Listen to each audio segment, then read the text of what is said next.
Assalamualaikum warahmatullahi wabarakatuh. Perkenalkan, nama saya Erina Maulidia Zidma. Di sini saya akan menjelaskan sedikit tentang proposal saya yang berjudul Rekonstruksi Pelaporan Keuangan Organisasi Nirlaba berdasarkan ISAK 35 studi kasus pada Yayasan Islamku Unggul.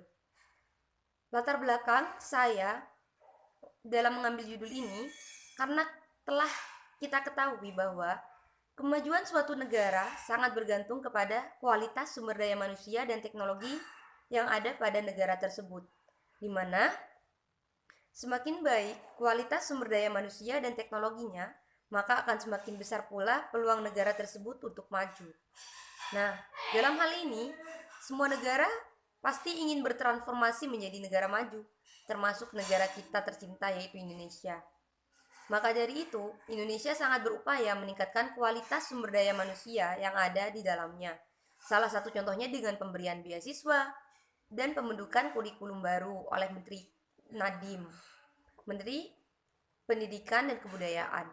Nah, bukan hanya pemerintah Indonesia yang menginginkan Indonesia menjadi negara maju, namun masyarakat Indonesia juga, sehingga di Indonesia mulai bermunculan lembaga-lembaga pendidikan, baik yang pendidikan formal, informal, maupun non-formal.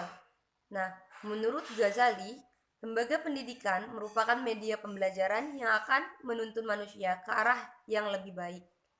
Nah, di mana setiap manusia yang ada di dalamnya akan berubah dan berkembang sesuai dengan budaya yang ada di lembaga tersebut.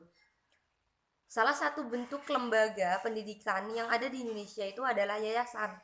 Menurut pasal 1 ayat 1 Undang-Undang Nomor 16 Tahun 2001 menyatakan bahwa yayasan adalah badan hukum yang terdiri atas kekayaan yang dipisahkan dan diperuntukkan untuk mencapai tujuan tertentu di bidang sosial, keagamaan, dan kemanusiaan yang tidak mempunyai anggota. Nah, namun saat ini dasar hukum yayasan telah direvisi dalam Undang-Undang Nomor 28 Tahun 2004. Yayasan, jika dilihat dari sudut pandang bisnis, itu merupakan organisasi nirlaba. Nah, di mana organisasi nirlaba ini adalah sekumpulan individu yang memiliki tujuan tertentu, di mana tujuan utamanya bukan semata-mata untuk mencari kekayaan atau mencari laba. Meskipun begitu, yayasan ini tidak menutup kemungkinan untuk mendapatkan laba, meskipun orientasinya bukan laba, seperti itu. Yayasan memiliki orientasi yang berbeda-beda, namun kebanyakan yayasan yang dapat ditemui itu berorientasi pada keagamaan, pendidikan, bahkan juga ada yang berorientasi pada kebudayaan, seperti taman mengaji, sekolah, dan pondok pesantren. Nah, meskipun begitu, bukan berarti yayasan tidak membutuhkan pencatatan akuntansi. Bahkan, yayasan sebenarnya sangat membutuhkan pelaporan keuangan itu sebagai bentuk pertanggungjawabannya kepada donatur. Ditambah lagi, karakteristik organisasi nirlaba berbeda dengan organisasi bisnis lainnya. Nah, perbedaan utamanya ini terletak pada cara memperoleh sumber daya yang dibutuhkan untuk melaksanakan kegiatan operasinya, di mana organisasi nirlaba mendapatkan sumber daya dari sumbangan anggota dan penyumbang lain yang tidak mengharapkan imbalan dari organisasi nirlaba tersebut. Akibatnya muncul transaksi tertentu yang jarang atau bahkan tidak terjadi pada organisasi bisnis lainnya. Contoh seperti sumbangan atau yang biasa disebut donatur tadi.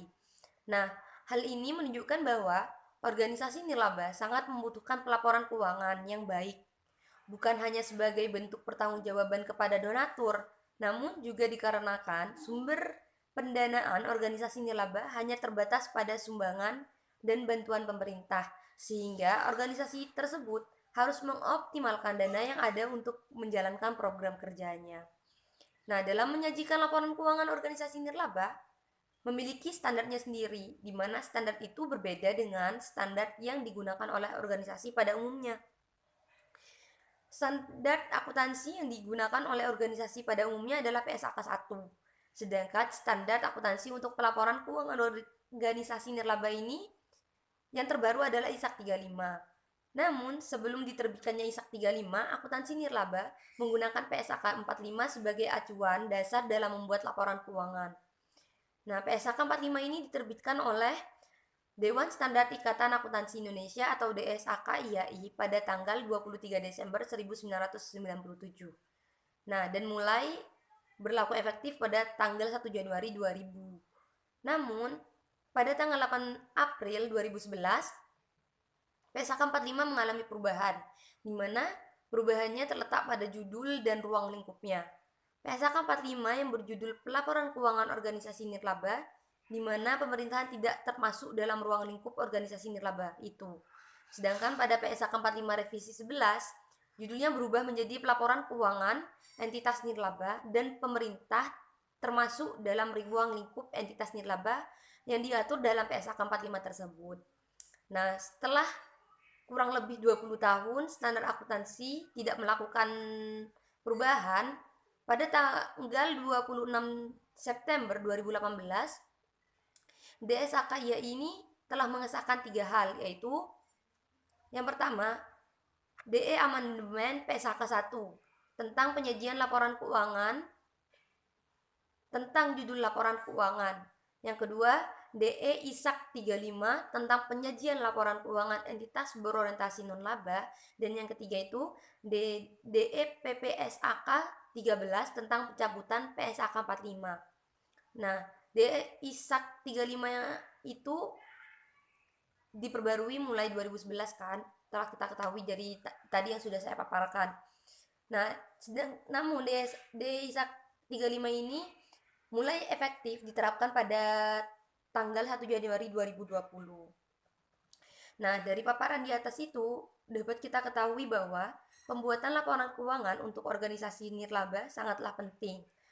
Nah, selain untuk pertanggungjawaban kepada donatur, laporan keuangan ini juga dapat dijadikan dasar dalam mengambil sebuah keputusan bagi organisasi yang bersangkutan.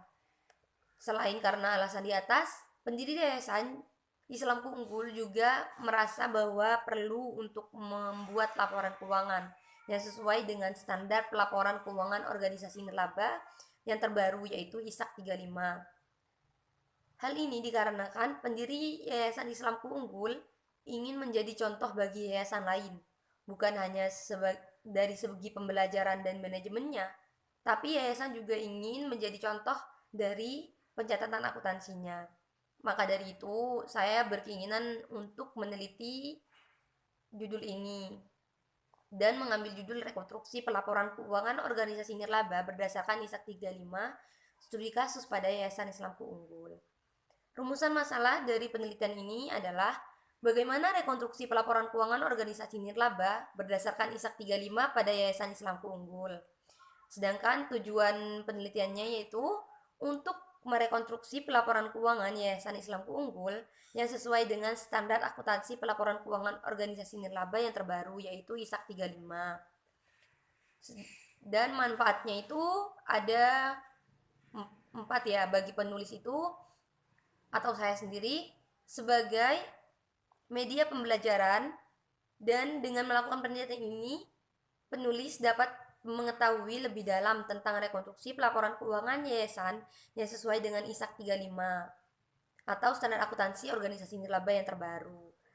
Nah, sedangkan bagi akademisi, penelitian ini dapat memberikan pengetahuan tentang rekonstruksi pelaporan keuangan nirlaba berdasarkan ISAK 35 dan juga dapat dijadikan referensi atau bahan perbandingan bagi penelitian selanjutnya yang akan meneliti hal yang serupa.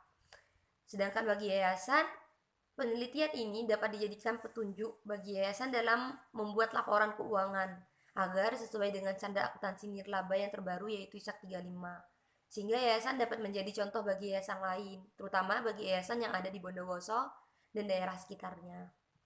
Nah, dan yang terakhir itu bagi pemerintahan. Bagi pemerintahan ini, penelitian ini dapat dijadikan bahan pertimbangan jika ingin melakukan pengembangan pada standar akuntansi organisasi nirlaba itu sendiri. Nah, jadi itu tadi latar belakang dari pengambilan judul saya. Nah, kurang lebih mohon maaf ya, hanya itu yang dapat saya sampaikan. Assalamualaikum warahmatullahi wabarakatuh.